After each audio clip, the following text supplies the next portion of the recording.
Warm greetings, everyone. On behalf of W4W Foundation, a think tank instituted as Citizens Collective, we welcome you to another session of Wednesdays for Water.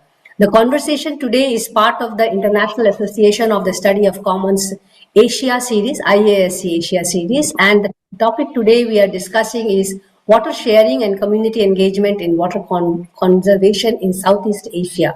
Before we actually deep dive into the session, let me just give a brief overview of Wednesdays for Water.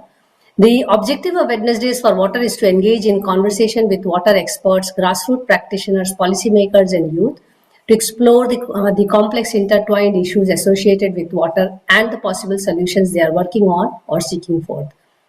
With the success of Wednesdays for Water, we have expanded since then to have more activities like the Friday Water Arts, Water Talkies, Water Reading Club, Water Thesis Club, and the Monday Munching and Musing with Women for Water.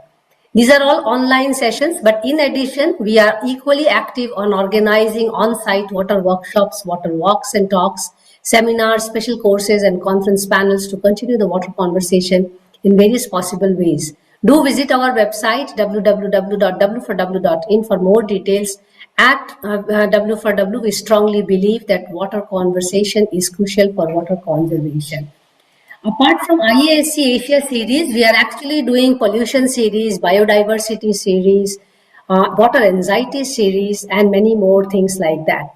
This is Mansee Bal from the House of W4W, and the session today will be actually co-hosted with Dr. Rajkumari Sunita Devi, and she's also the discussant of the session. Thank you so much, Sunita, for organizing this session and bringing friends from across Asia. And we are looking forward to having more such sessions. And in today's sessions, it's really an honor to have Dr. Pech Menopautir and Dr. Onmar Khaeng as speakers of the session. And welcome to both of you. It's your first time, but for Sunita, it's homecoming. And I invite Sunita to take the session forward with Pech and Onmar. And I met them last year, so it's really nice. This is a very nice Fulbright Humphrey group. So it's really good to have this connection with all of you. Over to you, Sunita. Please take charge. Thank you so much. Thank you, Mansee. Hello, Pat and Omar. So nice to see you again, both of you. Welcome to today's session, W4W, the Wednesday for Water session. And we have with us the first speaker, Dr. Pech Menopautir from Thailand. Pech is a Thai conservation scientist with over 25 years of experience working for the international intersection of biodiversity conservation, water-related ecosystem, and environmental governance. He holds a master's degree from James Cook University, Australia, and has a PhD from the University of Victoria, Canada. Pech also has served as a technical and policy advisor to numerous international organizations, including the World Bank, the Asian Development Bank, the IUCN, the UNDP, UNEP, and WWF. And he also has a marine conservation and 30 into 30 biodiversity target, where he is the president of the Bird Conservation Society of Thailand, Secretary General of Green World Foundation, and co-founder of Reef. He works as a, freelancer, a National Geographic Thailand explorer, and an award-winning environmental writer. Welcome, Pat. It's really nice to have you back with us again. And Pat will deliver on the topic from river exploitation to river stewardship. He will talk about the illegal mining, the wetlands, and community engagement in the Mekong River Basin. So it's part of the Wednesday for Water series for W4W. So welcome, Pech, and I invite you to start your presentation. Thank you, Sunita. Thank you, Mansee. Good to see you again, Omar. So honored to be invited to share with you the topic on the Mekong water, Mekong River governance. It is a big issue, but I think I draw on a recent report that is very alarming in terms of illegal mining along Mekong River. And it just highlight about how much gap in terms of governance and also community empowerment to address such an issue. So I'll take about hopefully 12 minutes to share with you to start maybe as a starting point for discussion.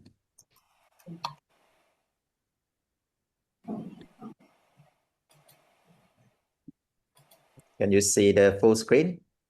Yes. Yeah. Okay. All right. So yeah, so basically I'll be highlighting the report that actually just came out last November, November last year, that I think it sent a shockwave across the country. It is at the same time that we had a serious issue about river contamination from illegal mining in Gok River, which is part of the tributary of Mekong River. And I think it's needless to explain about why the Mekong matter. It is a very one of the longest river in Southeast Asia. So it's roughly, from China down to Vietnam. It's almost 5,000 kilometers long. So it's a major transboundary river system. It supports water security, fisheries, and livelihood to hundreds of millions of people along the river as well as along the region as well. So it's a backbone for cultural and ecological importance of the region. There has been increasing pressure from development and extraction. We all heard about the dam, upstream in China. In recent year, Laos also start building the dam in the main Mekong tributary as well. So that was really kind of a concern.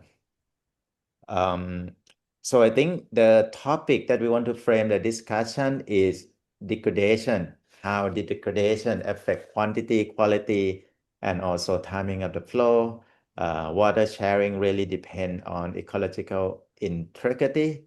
So really kind of the key question, how do we share water fairly when rivers are poorly governed? And I think the issue of illegal mining just emphasize on that problem. So really kind of two lenses, diagnosis and solution. So I draw upon this report from Stimson Center that highlight unregulated mining and governance gap of Mekong River. And then I will end it with the IUCN, the Flow Initiative, which is the latest initiative. It's not the only initiative. I was part of IUCN Secretariat previously. So we had a number of initiatives, for example, Mekong wetland, that emphasize on capacity building and knowledge sharing. So we will kind of walk from problem identification to solution pathway, hopefully. So this is kind of the main dashboard that Stimson has kind of, reviewed at the end of last year. Just look at the number of miles that kind of, in the river basin, it's just mind-boggling in terms of the number. In Irrawaddy, there's like over 1,000, 1,400 miles. And altogether, it's over 2,420 miles. It is kind of, and the number is just staggering. Basically, the problem is I think is a lot bigger than we ever imagined. Unregulated river mining, rapid increase in sand and gravel extraction, often informal, often illegal. So there's very poor monitoring and weak enforcement. It's driven by construction demand. And I think recently, we know that there's a high demand for rare earth material. So there's a big expansion on such a mine in kind of the scale that we never really kind of realized previously. In Laos, also, you can look in the report, it's really kind of highlighting in terms of the impact for the water system. Physically, apart from, I think, the toxic, that I think really the key issue in terms of the contamination, but the riverbed also deepening its outer flow regime, the bank erosion and land loss has accelerated, its increased turbidity and sediment imbalance. The impact is obviously is decline in fishery and aquatic habitat. So many like kind of, major impact that happen. Just one picture, it is in Kachin State, before and after leaching. you can see how it kind of have transformed the landscape. It's almost unrecognizable. This is kind of just a physical impact, right, of upstream. But in terms of downstream, I think, a very short video from the Stimson director and also local community that reflected on that. So this is really kind of governance and community impact issue. We know there's very weak enforcement and also very fragmented mandate. So very limited cross-border coordination, community bear livelihood losses, very limited participation in terms of decision making. Mining also affect how much water flows and who receive it, impact downstream user and ecosystem, is undermine trust and cooperation. We don't really know what happened upstream. And many of the new illegal mining often invisible as well. So in terms of like kind of, formal water governance, it's just kind of this really emerging issue. So this is kind of very short video, but I think you can hear and I think hear directly from the people who. This story started with the impacts of only 2 rare earth mines on the Kalk River system. Those rare earth mines were in Myanmar. The river flows into Thailand and then it flows into the Mekong. It's not a large river, but it's a river where tens of thousands of people live alongside of, and the river's completely unusable now. But our research is showing that there are scores of tributaries of major rivers like the Mekong, the Salween, the Irrawaddy, and rivers in Vietnam that are likely highly contaminated. And this story is not known. So the extensiveness and the scale is something that's striking to me.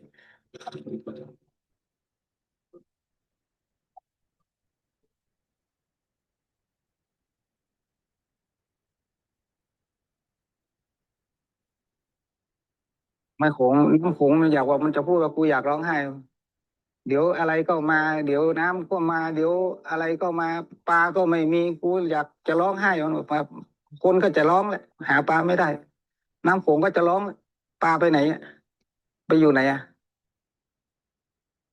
ถ้าปล่อยตาข่ายครึ่งน้ำโขงยังไม่เจอปลาสักตัวไปไหนอ่ะปกติมันก็ต้องติดบ้างดิปลามีปลาเยอะไปไหนอ่ะปลาไม่ไหนอ่ะ จ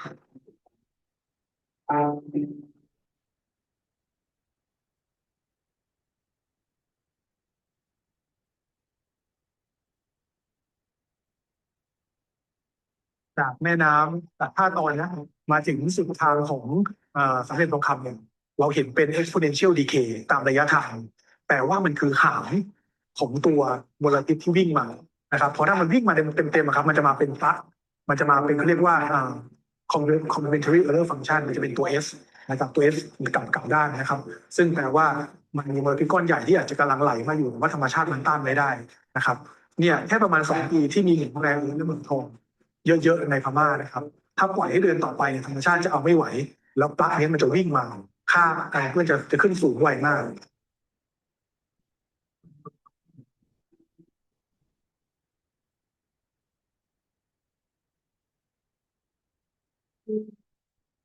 เหมือนเรา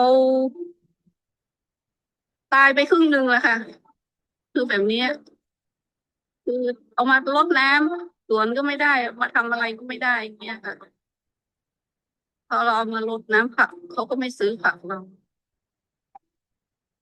หรืออยากให้เกี่ยวข้องช่วยดูแลให้หน่อย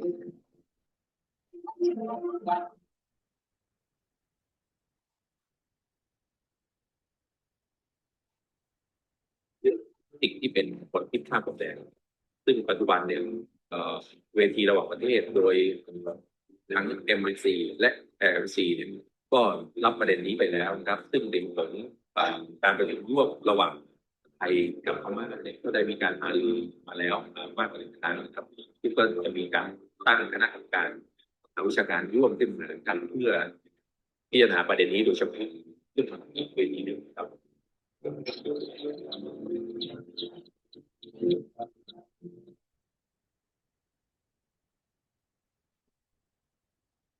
อยากให้แม่น้ำกกกลับมาเหมือนเดิมค่ะ กินได้อาบได้เล่นได้ใช้ในการเกษตรได้เจ้า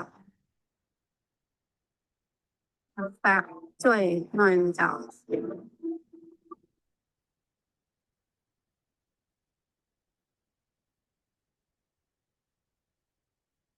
So basically, that was kind of started in just one river, river of Gok, so it is connected to Mekong, and you can see that the impact is already very serious. The fish that caught from the river now cannot be sold because it's so highly contaminated. Even the water that they use for agriculture, so it affected the produce that they use as well. So it is a serious issue. And that kind of, from this case, Stimson Center has kind of explored the impact of all this mining, and it's just the number is just staggering. I mean, so far enforcement is certainly necessary, but we know that it's insufficient. The scale, complexity of the river system, the resources and coordination constraint. So it's really kind of need integrated and community-based approaches. So that's a huge issue. I don't have the solution, but I can just point out that, in Mekong River Basin, there has been so many cooperation, the transboundary collaboration through MRC, through international organization like IUCN that has emphasized on wetland restoration and floodplain reconnection, the introducing and also advocating for nature-based solution, ecosystem-based adaptation. The report that just came out about 2 years ago by ADB by SEI also has kind of the whole approach on ecosystem-based adaptation in agriculture, water resources, and disaster risk management. So it is still important, kind of looking on the positive side. Wetland is a very key issue for water sharing. It helps store, release water across season, improve water quality, safeguard biodiversity. So that's another thing that also critically important. Along Mekong River, we still have, amazing amount of biodiversity. Also, a number of them are very seriously threatened as well.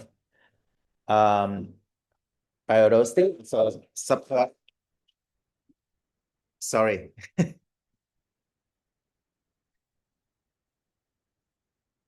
It support fishery and also local livelihood.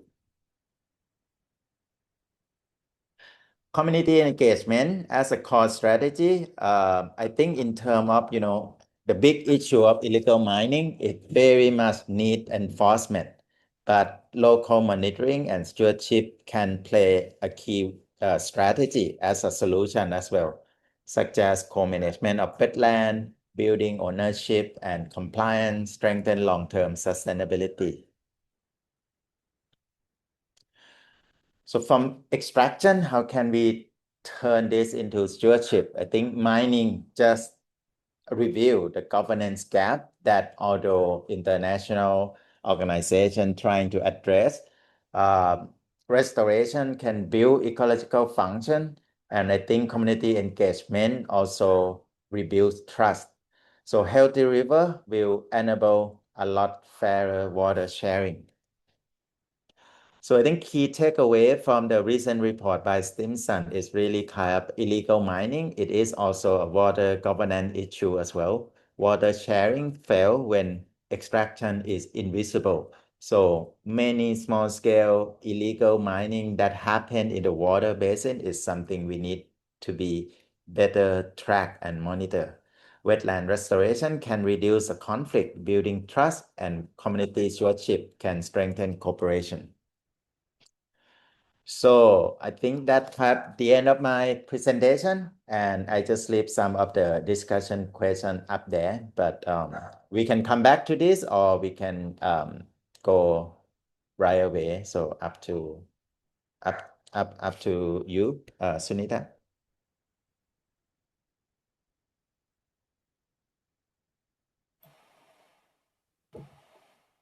Sunita, can you unmute yourself? Yeah, thank you.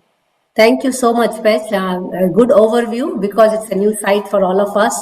So we need some time to even digest the whole idea, how it is going. And I never imagined that there will be more than 2,000 mining sites in such an important biodiversity hotspot. Over to you, Sunita.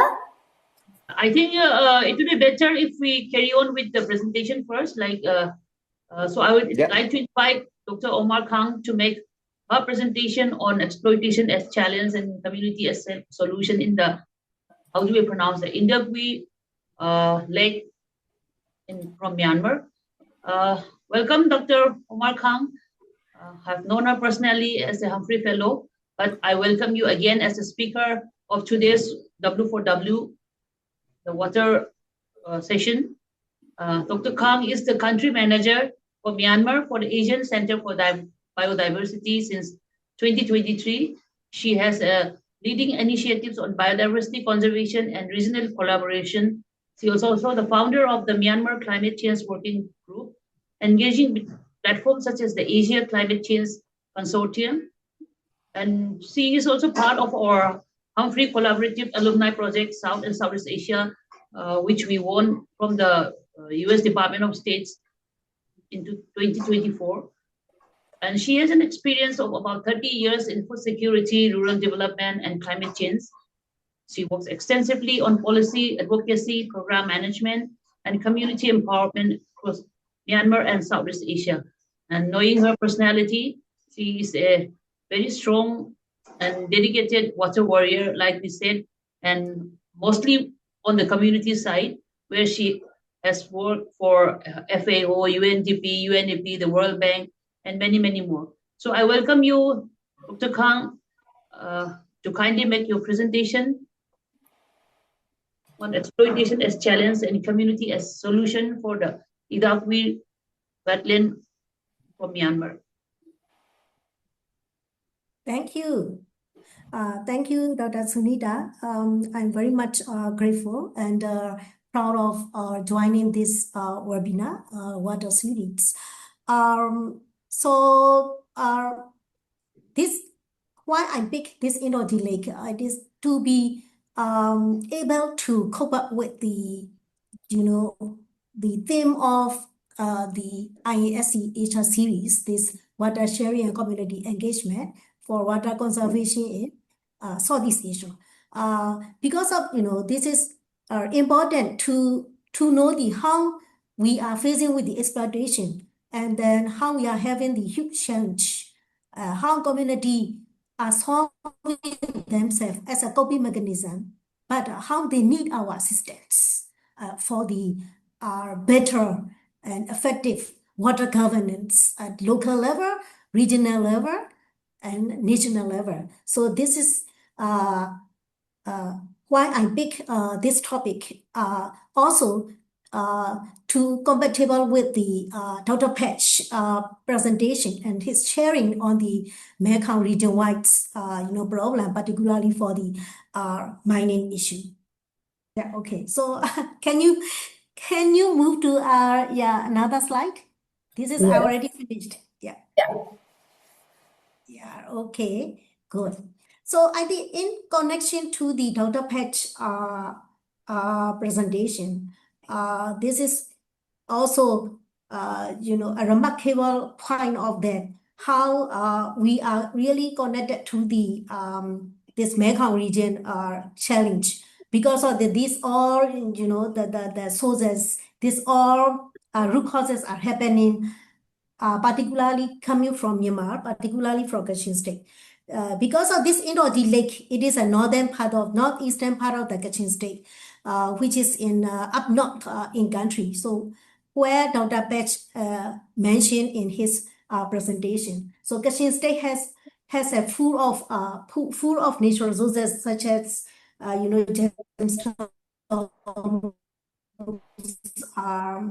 dates and this is the full of natural resources, but we are facing with the really threatening issue out for our water pollution and something like that. Because of our system is already under threat, as Dr. Patch already mentioned. So community is using the unsustainable practices, especially illegal gold mining, not only come from the private communities, but from the home industries, and then people are really using this kind of thing, and then it's really degraded water quality and also biodiversity losses. So that's why this is the science-based advocacy and community-led action. How can we shift this tragedy from the exploitation to care of our community and to our water ecosystem? Of course, I will also focus on gold mining around Indo-Ganges watershed because of this is, as I said, is really illegal gold mining is maturity and segment these are recorded and documented, but in fact we cannot really see the other invisible and unforeseen also illegal fishing. So this all come to the our hotspot areas. Mercury levels even reach to the 13 micrograms per liter, well above WHO safety threshold. So this contamination causes algal blooms and also oxygen depletion. So this is why, as Dr. Patch already showed, that fish stocks are really declining and the communities face health risks from the polluted water. Okay, so what I want to highlight now, scientists have documented these impacts. Okay, the researcher documented these challenges, but data alone isn't enough. How can we translate these all data and facts into the policymakers as well as to the public understanding and take the action? Please move next slide, please. Yeah. Is it moving now? Just to confirm. Yes. Yes, it's moving. So that's why, as a consequences of these challenges and these man-made actions and disasters around the region, around our watershed, and we have caused the human and ecological consequences. It is biodiversity losses, disrupt our fish spawning and migratory bird patterns. So it's really shaped to the our natural zoos. It's like the rhythms. So once the nature rhythm changed, and while mercury exposure poses neurological risks to the water situation ecosystem, especially it's really affected for our children and pregnant women. So who are the victims? All those families who are vulnerable at the community, who once depended on the fishing, now struggle with reduced catch and also income, and this already affected to their livelihood situation. So social tension rise as communities, authorities, and conservation groups clash over land and water use. This is where our practitioners play a vital role, turning scientific findings into advocacy tools like visual dashboard, school programs, and community storytelling, what we are using to give the awareness to the public, to give the awareness to the local authorities, as well as to the national level conservation departments. Can you move the next slide, please? Thank you.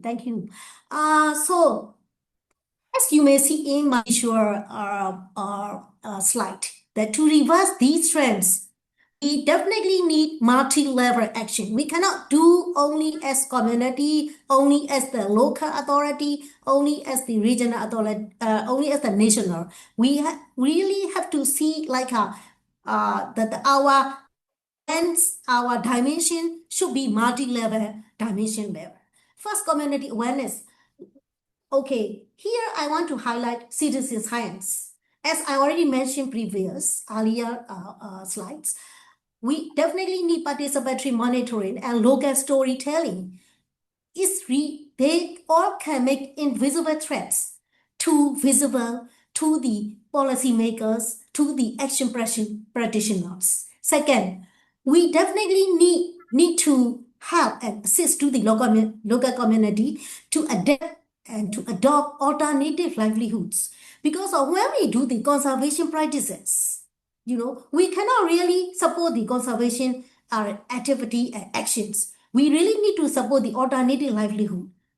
Coming up with the, what can they create? Their domestic products, local products into the market, something like this. That's why we also introduced ecotourism, our mechanisms, sustainable agriculture, our handicrafts, made by the women and also the elderly people offer. This can offer income without harming the lake. So the policy enforcement also very important, as Dr. Pech already highlighted. Stronger regulation and transparent governance.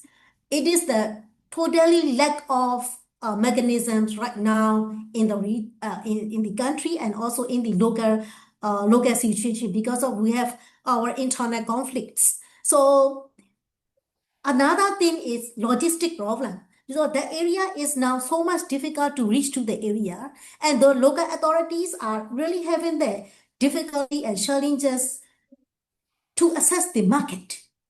Because of logistic and also conflict, we could not able to reach it. For example, I went there 2023 and 2024. Now we can't even go to the place at all. And they all are now IDP camps already. So again, for our water champions, scientists and practitioners, how do we co-create knowledge-sharing products in this, very vulnerable and very sensitive situation? How can we empower communities to lead? Thank you. Can you move the next slide, please? My alarm is shouting. Hello. Yes. Hello, can you hear? Yes, we hear Okay, you. good. Please continue. Thank you. Very good, very good. Thank you. So, okay.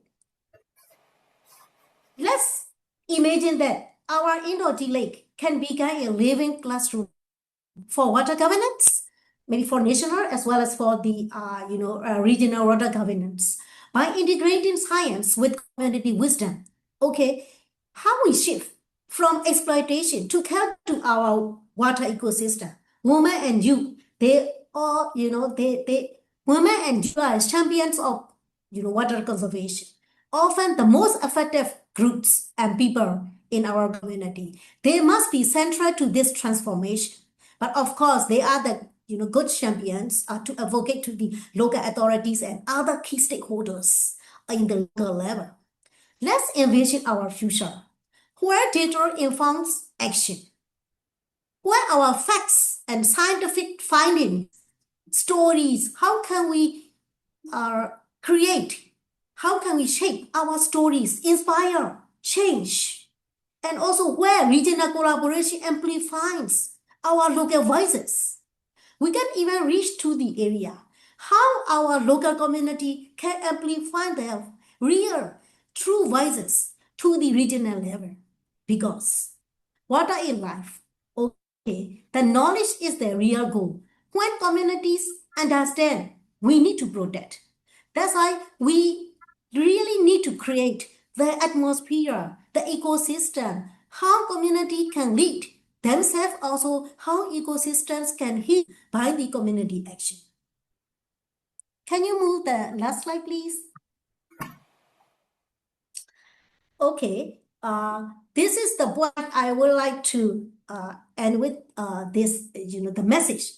Our water sustains our life, but the knowledge empowers to care to our community and water ecosystem. The true gold lies not in the mines in Indore Lake in Kachin State, true to Mekong region, but in the minds of our people and our regional effort. Thank you very much. This is the end of my presentation. Thank you. Thank you, Omar. That was really a very lively and very intensive, very strongly making your points. I could see the lake crying out through Omar, calling for help. Definitely. your frustration of not able to reach it, but still the burning inside you. Thank you so much, Omar. The discussion is open to any of the participants if they want to put up any questions, or we would like to go with Dr. Page first. Page already had some questions on his last slide where he is ready to answer. So the questions are ready, and we are also open to the participants and to Mansee. Yes. Actually, I would like to take the question from Pet's slide and ask Pet the question and add actually from my side a little bit. But how can illegal extraction, because this is also a serious problem across Western India, that it can be integrated into the water sharing framework, because two things are happening which I feel that one is that they are transforming the landscape, and that transformation takes through extracting even groundwater for mining, and on top of it the groundwater sharing is also not happening. So it's not only surface water, it is both ground and surface water. What's your take on this, Pej? Yeah, I think definitely this should have been brought to regional water governance body, which has been now, it has been brought up to MRC. The agency in Thailand has also spoken to Myanmar authority as well, because I see no way around it apart from enforcement, but that is something, quite lacking. But similar to, I think, Oma, we need data, we need science-based approach, because otherwise it's very hard to force the government to do enforcement effectively. So right now, the scale of the problem, I think, is beyond people expectation. We thought that it might be one or two here and there ad hoc cases, but I think it's almost seemed like the demand for emerging rare earth material, for example, I think it just, make these illegal practices just mushrooming across the region. So I feel like it needs to be brought at the very top level of the water governance issue, before we can expect any enforcement take place effectively.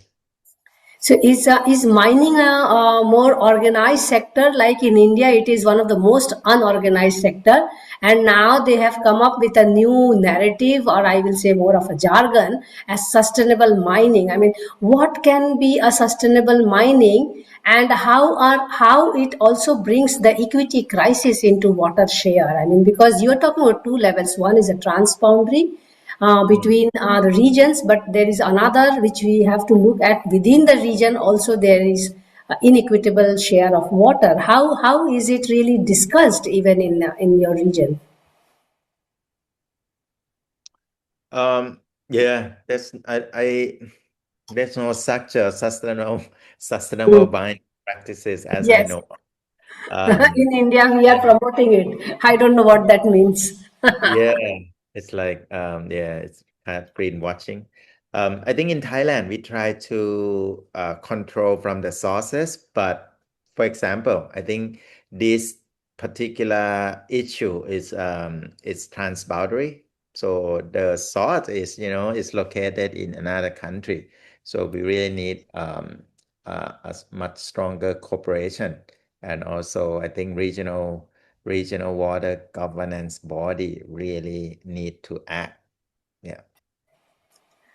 So this is also a good time that I inform people that we are actually 400 plus sessions old, with nearly 700 speakers spoken on our platform. So I invite all our participants. I see some of them are also on YouTube.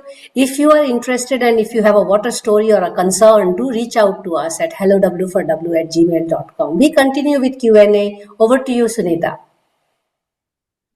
Thank you, Mansee, again. So, Pets, we already have a set of questions from you, which you are ready to answer. But I also take this opportunity to come up with some of my own questions, because like we can see that the Mekong Basin have 6 countries which is sharing the river, but according to the MRC, it is just for 4 countries.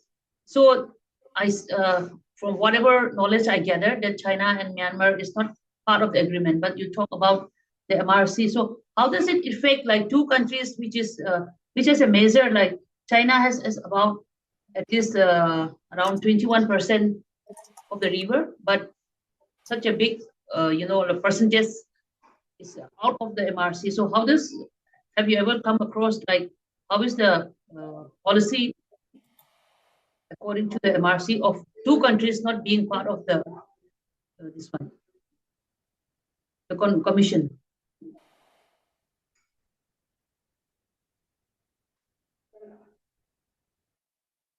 Yeah, this has been a constant issue with the MRC, because although they're not a full member, but I think they have the major donor of MRC has been trying to engage with both China and Myanmar because of this connection. But I think we also have different mechanism. I think Langkang Mekong Corporation, for example, I think is addressing the issue on the upper Mekong region as well. And also, I think we have to seriously think about the bilateral cooperation or working group that address this kind of issue, because clearly MRC are not adequate in terms of addressing this. And even the issue that happened in the 4 countries, they already had a limited mandate as well. We've been advocating for the impact from main stem Mekong River dam construction in Laos, which going to have a major impact downstream. But I think MRC also has limited control over that issue. So is it, do you see a light after the tunnel, or it's still, the tunnel extends? Very dim light. Because anyway, like we can see that it answered the questions, and it again give some space for other people to make whatever conclusion. So thank you, Pets. But again, coming to Omar, you talk about the Indagwi Lake, you talk about how the policies for these lakes are and how it is not really helping in conservation of the lake. But again, we can see the disturbance in the government of what's going on in Myanmar. But what lesson can Indagwi Lake provide you to some of the communities, like for its conservation, like how the lake is reaching out in spite of all this, like the negative externalities going on in your country? Is the lake sustaining by itself without any good policies? And I can see that like you are a very good community worker who have really advocated for such kind of issues. But right now you are not able, you or many of your people can't have access to the lake. So how is the lake sustaining now by itself? The first is I'm afraid to talk about sustainability because of, we can even think about sustainable action. Of course, we haven't discussed about it or like SDG goals or something like that. But right now the situation, it's very very sensitive time sensitive situation.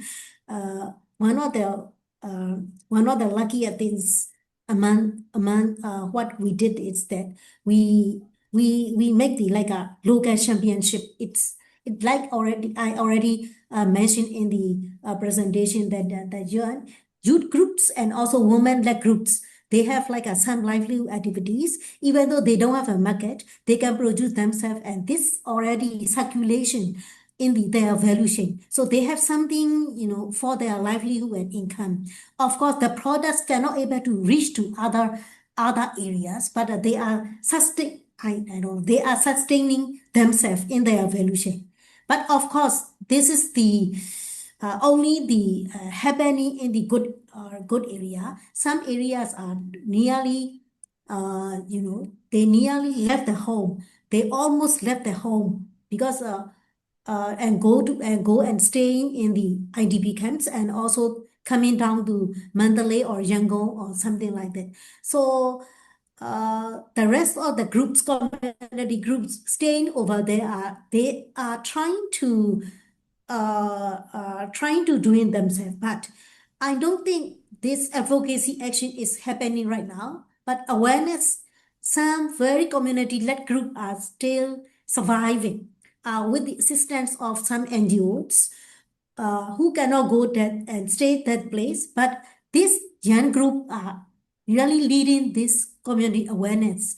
But in this situation, under the conflict, they can only do the basic actions. They cannot promote too much right now when we did in the past. So the situation is like fishy, and then good and bad, good and bad. We don't know tomorrow, and we don't know the day after tomorrow. And the most important thing now is the survival issue is the first. But I think these women groups and young groups are very active, and we stay connected with their telephone. But sometimes we could not, our service providers could not able to contact them. So that's why I can't say the sustainability, but something is still happening as the survival stage, not the sustainability stage.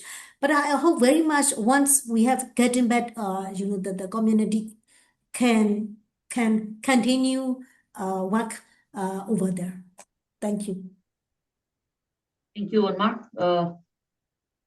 If any of the other participants have any questions, you can either write in the chat, which I can ask the speakers. So I have another question for you, Pets. So when you talk about the illegal mining happening there, who really is benefiting economically from this illegal mining? Is it the community, or is there any big player?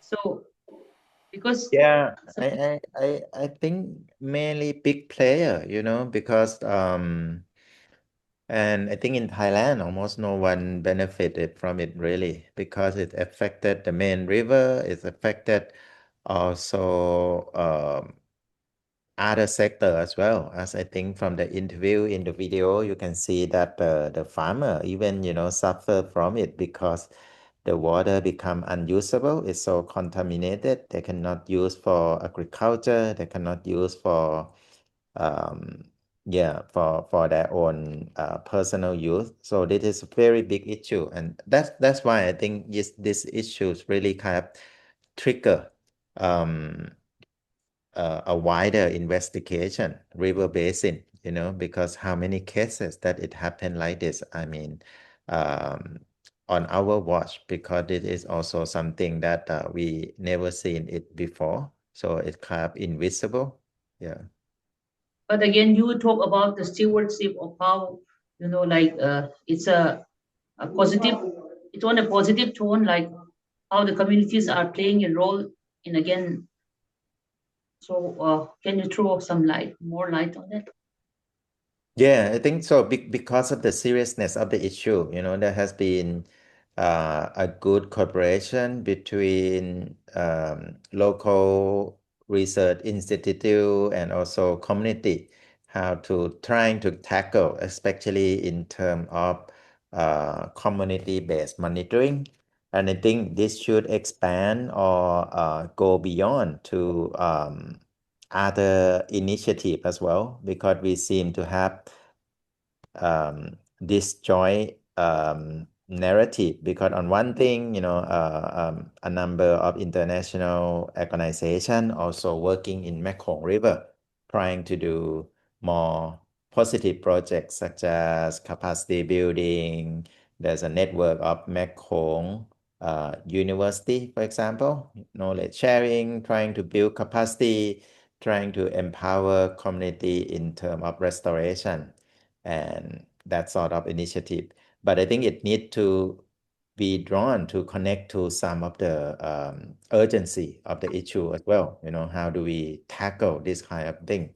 Because otherwise, I think the long-term benefit might be outweighed by, all these critical issue that already happening.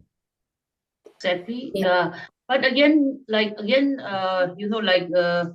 at your country, we believe, and at least many of the other countries believe that Thailand has a good governance, but we find it strange that less government role on, like illegal mining, or because we were looking up to Thailand about the good governance, and we thought it is just our part of the country like facing those kind of problems. Because unfortunately not. I think it's maybe better governance, relatively, but there's still recently also there has been a transfer of mandate from former agency to Department of Water Resources, who I think has a lot of capacity, but in terms of like manage it like more irrigational purposes, So the new department now that taking on the wetland management authority, but they still very lack of ecological understanding. There's a big project that has been conducted by them, but then I think it do more harm than good. The project is actually big budget for doing wetland improvement, but they're doing a lot of dredging, they're doing a lot of disturbance for biodiversity. So it is a long way to go, I think, in terms of the governance, but the best way forward is really kind of, open up in terms of collaboration and also make sure that the wetland management has input from, I think, biodiversity perspective as well, not just water management. I'm just jumping in, Sunita. It's a question to both of you actually. When we talk about the allied activities, when we look at the wetland conservation, and the moment we see that what is happening for community work, we often talk about the capacity building, community awareness programs, which are very minor scale as compared to the devastation that takes up through the corporatization or privatization, or even the large governmental project as Patch was just mentioning.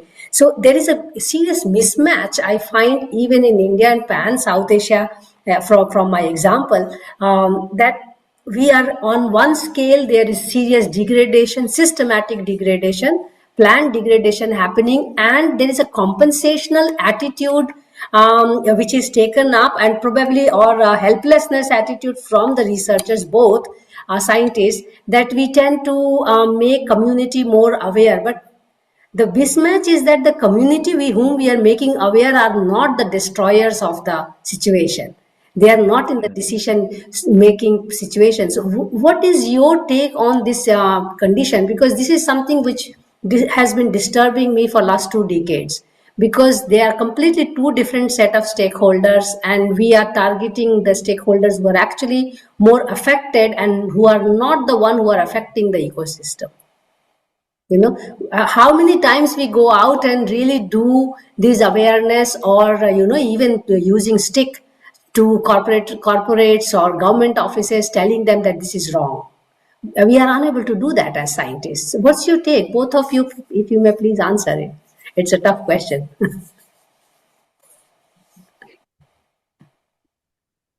Oma, you go first. Yes, Oma, let Oma go first. She has that, that drive to take action. No. Yeah.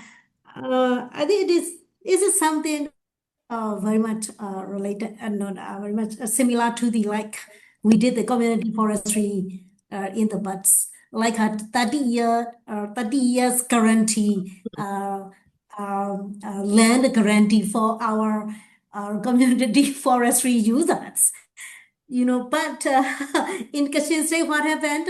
Because of there are the landslides. So these all the areas are, now, taken by the landslides, by the nature. So when the farmers ask, how can we get the land back? I mean, because they already got the 30 years guarantee, but and what they can do, local authorities said, no, we don't have land to pay you back, but we will see another situation. But there is a complicated issues between the two authorities. And I can only mention this. Between two authorities, a community is between them. So now they completely lost their community users' land. So this is a one system, even though they got the guarantee from the union government. But that is happening by the landslides, and then they lost the land, and then they could not able to recover all the things what they grow the trees and something like, even they have like a 5 years, 6 years, so the species are growing already. So this is the situation first. So in that case, uh, it's really the kindness and the empathy of the local authority to pay back their land. So this is what I learned from the community forestry users from the Kachin State. Another thing is we have developed like a ecosystem payments, payments, it's something to do like a restoration trees, then we can pay back this one to the authority or to the community or something like that. But it's really did not happen. It seems like it's on the table. It's on the table. It's already discussion in the national framework and the policy formulation with the 100 and 200 participants, with the top key leaders of the ministries. So I think lack of interagency coordination fast. It's off. Like Pesh said, Mekong River and Mekong Institute, but it's difficult, complicated. When we have a very complicated stakeholders and then authorities, interagency involved in one issue, it's very difficult to even interagency things happening in that country. So that is why the first one, decision-making process is very important. But I think having the local community voice at the collective action also very important. So I think we really need to have like a platform, the way to hear from the bilateral and also the other very key important issues from the big stakeholders. And we really have to find the actor of the most promising actor of the stakeholder to influence our voices. Thank you. Yeah. That's, I'm asking Yeah. this question, because we have these 1,000 years old forest, indigenous people, they grow forest, they live there, and suddenly one big business house comes and cuts all the forest. This has happened in many places in India. And then government is trying to compensate that afforestation in some other places. But I how think do that's a strong role for advocacy, and then there's only that. But and in many successful cases that I have seen in Thailand is that the most powerful thing is when scientists, working directly with local community, so they advocate, based on science, but with the right holder, with the landowner, with the local people, that is actually quite powerful. But that's why I think the role of media, the role of communication become very important as well. Because among the two, normally cannot win. But then if the story blew up in the main media, it become viral. For example, now sometimes we cannot rely on the formal media either. But sometimes when it blew up online in social media, there's a public outcry, then the main media become follow up, kind of uh, keep keeping pressure on the policy maker, and only then, we started to see things can change quite quickly. And if you deal with the big, I think big corporation or private sector, then this kind of pressure creating reputational risk for them. So usually those are the ones that they're afraid the most, if we have the kind of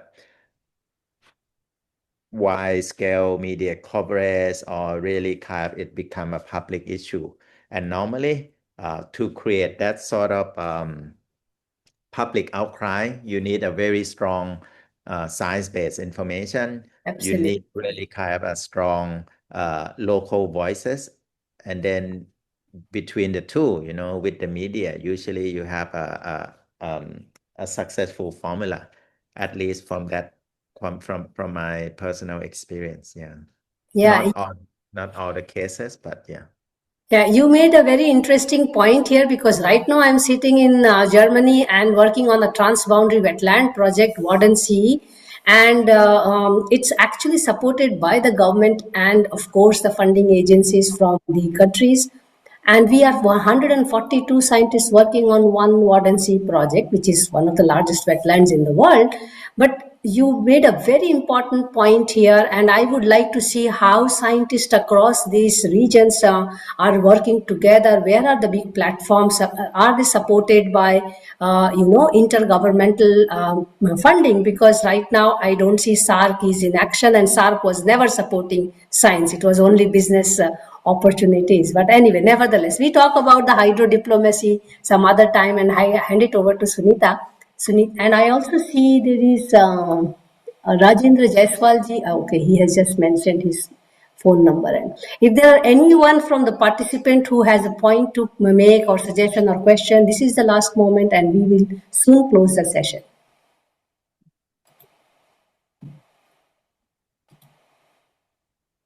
Okay, then I take the opportunity to thank all of you. First of all, Dr. Rajkumari Sunita Devi, to really take time out and organize this wonderful session, and also e-meet the friends whom I met last year in Manipur at Imphal in Humphrey workshop. So thank you so much, Pech and Onmar, for taking out time. I know it takes quite a lot of effort to do this coordination and bring you here. It was a wonderful session. Learned little bit, an ounce of the place. And of course, it takes lifetime to learn about such occasions. But at here in W4W, we are really looking forward to more speakers, more people talking about water, because we strongly believe water conversation is crucial for water conservation. Thank you so much, all the participants here. We really value your support and patience to really attend this session. Next week, we are actually having Monday Munching and Musing with Women for Water. And on next Monday, which is 18th of, February 16th, we have Dr. Charuta Kulkarni and Dr. Anita K. Sharma talking about their life journey in the water sector for over 2 decades. Thanks all of you. Please take care, and we see each other soon. Thank you, Sunita, once again. And I look forward to having your other session on March 11th. Again, we have IASC Asia, where we get more experts from other parts of Asia, and Sunita is again co-hosting that session. Thanks a lot. Thank you, Pech. Thank you, Onmar. Thank you. Bye-bye. Bye-bye. Bye. Bye. You managed your network. It worked for Onmar.